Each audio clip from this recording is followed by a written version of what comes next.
हो गई है आज के समय में, जब आदमी की उम्र 70 बरस बची है। बहुत जिए तो 70 बरस, अब कम में जितने में आदमी संपन्न हो जाए उसकी कोई बात नहीं। कोई 30 साल चलता है, कोई 20 साल चलता है, कोई 40 साल, वो एक अलग बात है। लेकिन फुल उम्र 70 बची। 70 साल की उम्र में अगर 12 साल के हो जाने के बाद आपको व्यवहार सही से नहीं आता है तो तुम केवल बैल की भांति जी रहे हो, तुम केवल जानवर हो। अच्छा ना पता हो कोई बात नहीं, लेकिन सीखने की शिक्षा समाज में मिलती है। समाज को देख देख के सीखा जाता, कुछ निज अनुभव से सीखा जाता, कुछ बताने से सीखा जाता है। आदमी अगर बताने से भी सीख ले वहां तक आदमी इंसान माना जाता है, और जो बताने पर न सीख पावे, रोज सिखाओ रोज भूल जाए, एक बात बताओ दूसरी भूल जाए, वो आदमी तो जानवरों में कौन सी श्रेणी में आता कहना नहीं चाहिए। धोबी रोज अपने गधे को सीधा करता है, लेकिन फिर भी वो टेढ़ा ही बेड़ा चलता है, फिर भी टेढ़ा ही बेड़ा चलता है, कभी नहीं सीधा होता है। तो इसी भांति से आदमी भी सृष्टि में है। व्यवहार बहुत बड़ी चीज होती है।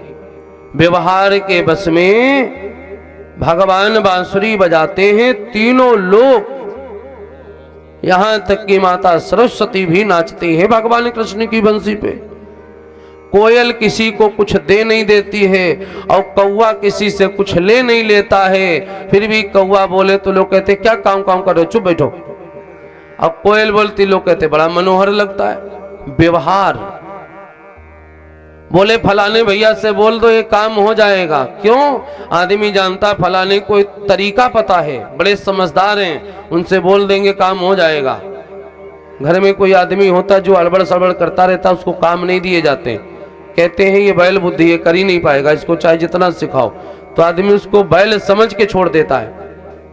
अच्छा वो आदमी इतना खुश होता, आदमी सोचता है कि बताओ हमको तो काम भी नहीं बताया जाता है, अब इतने नवाब। तो काम इसलिए नहीं बताया जाता क्योंकि पता है कि तुमसे काम बिगड़ने की उम्मीद है, बनेगा नहीं। रहनी सहनी खानी पीनी ये सारी चीजें दुरुस्त होनी चाहिए, इन्हीं से मनुष्य के विचार अच्छे बनते हैं। अच्छा खाओगे, अच्छी तरीके से रहोगे, अच्छे परिवेश में रहोगे, अच्छा कहना सुनोगे, अच्छे नागरिक बनोगे, तब जाकर के आपका विकास होगा।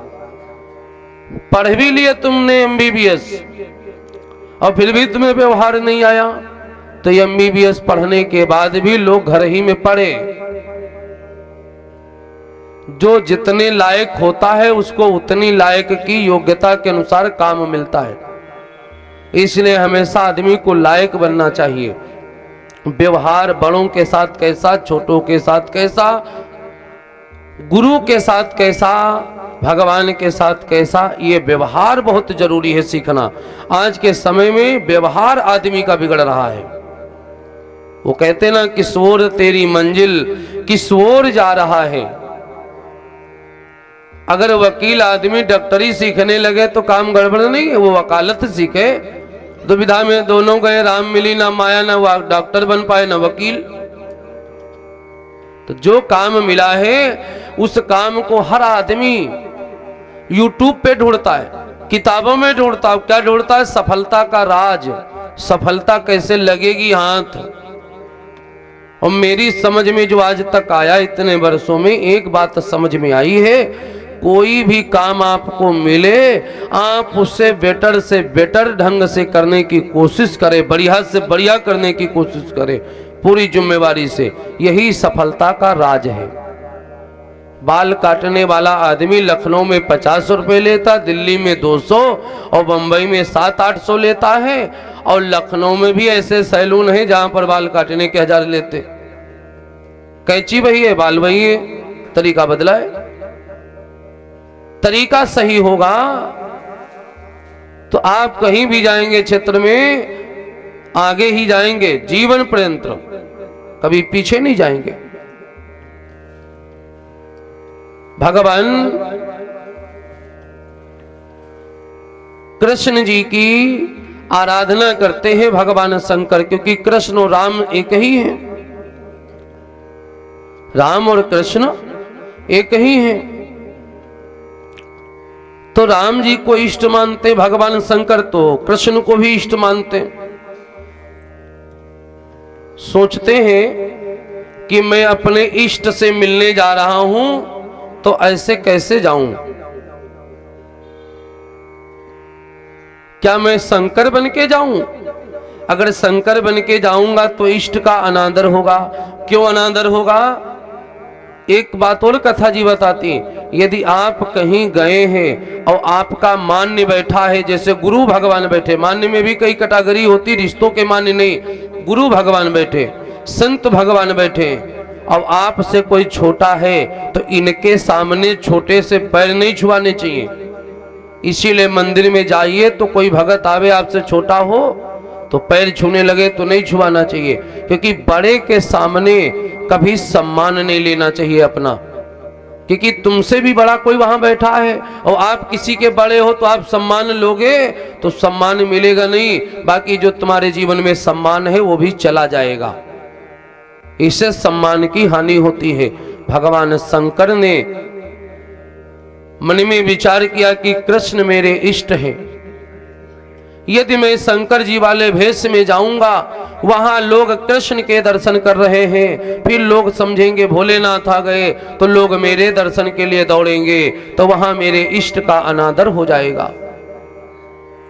इसलिए भी भगवान शंकर भेष बदले। कई कारण है। भगवान शंकर भेष बदल के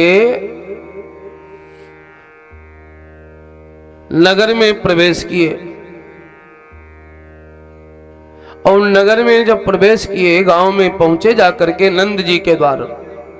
उस दिन यशोदा जी बड़ी गुस्से में थी।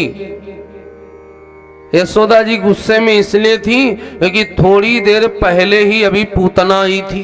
भागवत जी कह रही थोड़ी देर पहले पूतना आई थी, और पूतना जब आई थी तो बड़ा सुंदर भेष में आई थी, बड़ी सुंदर युवती बन के। यशोदा जी ने कहा ठीक है, और भगवान के पास पहुंची दूध पिलाने के लिए। आगे की कथा आप जानते हो, नहीं तो जब संवाद आएगा तब सुनाएंगे। भगवान अभी पूतना आई थी दूध पिलाने के लिए, और भगवान ने उसका उद्धार किया है। मरते समय पूतना अपने राक्षसी स्वरूप में आई, और जब राक्षसी स्वरूप में आई तो यशोदा जी जब गई पास में देखी तो यशोदा जी भयभीत हो गई। यशोदा जी ने सोचा कि बताओ कितनी सुंदर देखने में लग रही थी, ये मेरे लल्ला को हानि पहुंचा देती तो। इस बात से यशोदा जी बड़ा भयभीत थी। और इधर से भगवान शंकर पहुंच गए, और भगवान शंकर दर्शन करने गए। जैसे अलख निरंजन पुकारे, अलख निरंजन, जैसे अपनी अलख जगाई, यशोदा जी बाहर आई, और यशोदा जी थी गुस्से में। यशोदा जी ने कहा हाँ बाबा बोलो, क्या बात है बोलो। आप किसी बात में पहले से टेंशन में हो और दूसरा व्यक्ति आवे तो क्या प्रेम पूर्वक थोड़े ना वाणी निकलेगी, उसी गुस्से में वाणी निकलेगी। थोड़ा बहुत आपकी वाणी में असर दिखेगा, पहले वाले गुस्से का असर।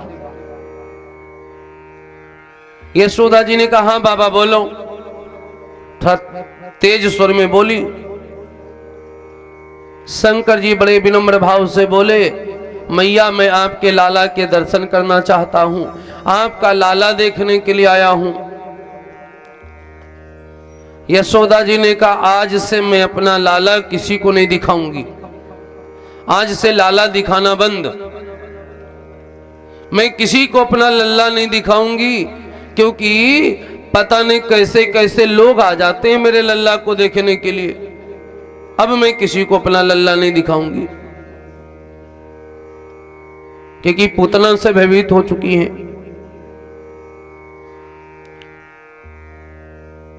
शंकर जी भी आप जानते हैं कोई ऐसे वैसे देवता तो है नहीं। शंकर भगवान में हठ योग है। बड़ी विशेष बात शंकर जी की यह है कि शंकर जी में हठ योग है। शंकर जी हठी हैं, जिद कर बैठे शंकर जी, मैया मैं लाला जरूर देखूंगा, बिना लाला देखे जाऊंगा नहीं। अरे बच्चा शांत रहो, बेटा इधर देखो, पकड़ के बैठा लो इसको, संत बैठो बेटा। शंकर जी में हठ योग है, शंकर जी ने हठ कर दिया। शंकर जी ने कहा मैया लल्ला तो आपका देखूंगा जरूर, बिना देखे जाऊंगा नहीं। यशोदा जी को और चिढ़ हो गई। यशोदा जी ने अपना गेट ही बंद कर लिया, कहा देख लो लल्ला फिर देखना है, तो गेट यशोदा जी ने बंद कर लिया। और जब गेट बंद कर लिया तो शंकर जी भी हठी बैठ गए गेट पर ही, पलथी मार के बोले देख के तभी जाऊंगा। अंदर आंगन में कन्हैया पालने में झूल रहे और शंकर भगवान, खिड़की खुली थी, विंडो जिसे कहते हो, विंडो से शंकर भगवान ऐसे लपक लपक के देख रहे थे। और यशोदा जी की नजर पड़ गई कि ये बाबा देख रहा है मेरे लल्ला को। यशोदा जी ने जाकर के खिड़की भी बंद कर दी। देख लो लल्ला देखेंगे, लल्ला तो बिल्कुल नहीं दिखाऊंगी। 24 घंटे हो गए, शंकर जी हटे ही नहीं रहे, हठ योग पाले बैठे भी हैं। और यशोदा जी ने भी जिद कर दी कि तुम बैठो, कब तक बैठना, दिखाऊंगी नहीं। काफी समय बीत गया। अब कन्हैया ने सोचा कि शंकर जी कृष्ण जी को इष्ट मानते हैं, कृष्ण भगवान शंकर जी को भी इष्ट मानते हैं, सब दूसरे को एक दूसरे को मानते, सेवक स्वामी सखा सियपी के। राम जी शंकर जी को इष्ट मानते, शंकर जी राम जी को इष्ट मानते, कृष्ण शंकर जी को इष्ट मानते, शंकर जी कृष्ण जी को इष्ट मानते। शंकर भगवान ने मन में ठान रखा है कि मैं दर्शन करके ही जाऊंगा। भगवान पालने में झूल रहे हैं, अपने कन्हैया श्याम सुंदर। मन में सोचने लगे कि शंकर जी तो हमसे मिलने के लिए कैलाश से आ गए, बाबा तो कैलाश से आए हैं और मैं अभी पालने में ही झूल रहा हूं। मैं क्या करूं जो शंकर जी वापस न चले जाएं कहीं हमारे बिना दर्शन किए, बिना मिले हुए। तो शंकर जी को ऐसे जाने देना भी नहीं है, मिलके ही जाएं तो ठीक रहेगा। तो कन्हैया ने सोचा कि कोई लीला करनी पड़ेगी लगता है। कन्हैया पालने में ही उलटने पलटने लगे, रोने लगे। कन्हैया जब रोने लगे तो भगवान के रोने की आवाज जब यशोदा जी सुनती हैं कि कन्हैया रो रहे हैं, दौड़ के आती हैं रसोईया से और कन्हैया को चुप कराती हैं। अब कन्हैया चुप नहीं होते, रोते ही जा रहे, रोते ही जा रहे, चुप ही ना हो।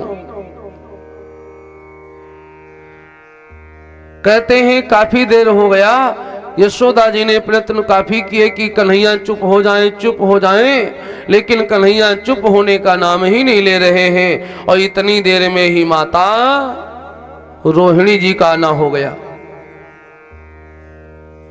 रोहिणी जी आई, यशोदा जी से बोली ये लल्ला क्यों रो रहा है? कहा पता नहीं।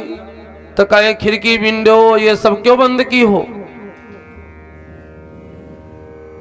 तो बोली कि गेट पर देखा एक बाबा बैठा। बोले हाँ। बोले उसी बाबा के लिए बंद है सब।